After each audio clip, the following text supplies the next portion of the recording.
Hello প্রিয় শিক্ষার্থীরা, আসসালামু আলাইকুম সবাইকে। সবাই কেমন আছো? আশা করছি প্রত্যেকে ভালো আছো। আজকে আবারও তোমাদের জন্য নতুন একটি ভিডিও নিয়ে আসলাম।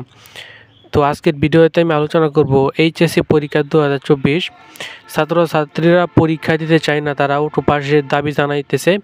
এই বিষয় নিয়ে থাকছে আজকের ভিডিওতে বিস্তারিত। তোমাদেরকে অটো পাস দেওয়া হবে কিনা বা তোমাদের এখন আপাতত কী সিদ্ধান্ত নিয়েছে শিক্ষা বোর্ড। তাই আজকের ভিডিওটি মনোযোগ সহকারে প্রথম থেকে শেষ পর্যন্ত দেখো, কেউ মিস করবে না আজকের ভিডিওটি দেখলে তোমরা অনেক কিছুই জানতে পারবে। তো ভিডিওটা শুরু করব তার আগে তোমাদের কাছে রিকোয়েস্ট, তোমরা যারা এই চ্যানেলটাতে একদমই নতুন রয়েছো, চ্যানেলটাকে সাবস্ক্রাইব করোনি, তারা এখনই চ্যানেলটাকে সাবস্ক্রাইব করে নোটিফিকেশন হলে ক্লিক করে দাও। আর যারা আগে থেকেই চ্যানেলটাকে সাবস্ক্রাইব করে রাখছো তাদেরকে অনেক অনেক ধন্যবাদ। তো চলো আজকের ভিডিওর মূল আলোচনায় যাওয়া যাক।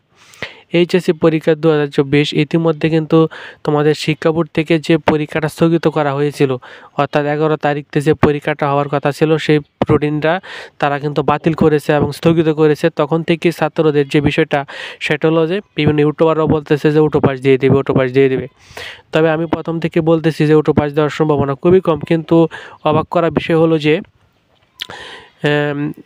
অনেকগুলো নিউজ মাধ্যমে কিন্তু জানিয়ে দেওয়া হয়েছে যে নতুন করে এইচএসসি 2024 স্থগিত পরীক্ষার রুটিন প্রকাশ করবে এবং যে পরীক্ষার খাতাগুলো পুড়ে গেছে সেগুলোতে আমরা আশা করছি অটো পাস দেওয়ার, এবং বাকি পরীক্ষাগুলো কিন্তু হবে। তো রুটিনটা আমরা আশা করতেছি এই সপ্তাহের ভিতরেই পেয়ে যাবে এবং সামনের মাসের 8-9 তারিখ থেকে তোমাদের পরীক্ষা হওয়ার সম্ভাবনা রয়েছে এবং ব্যবহারিক পরীক্ষা।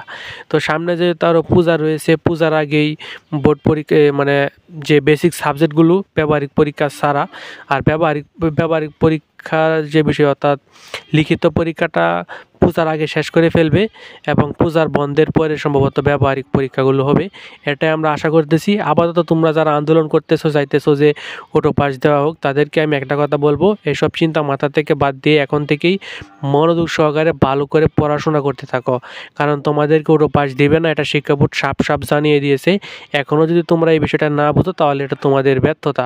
তোমাদের পরীক্ষা হবে এই সপ্তাহের ভিতরেই রুটিনটা প্রকাশ করে দিবে এবং সামনের মাস থেকে তোমাদের পরীক্ষা শুরু হতে পারে। তো এই ছিল আজকের ভিডিও ভালো লাগলে অবশ্যই একটা লাইক দিয়ে দিও। চ্যানেলে নতুন হয়ে থাকলে চ্যানেলটাকে সাবস্ক্রাইব করে রাখো। ধন্যবাদ সবাইকে।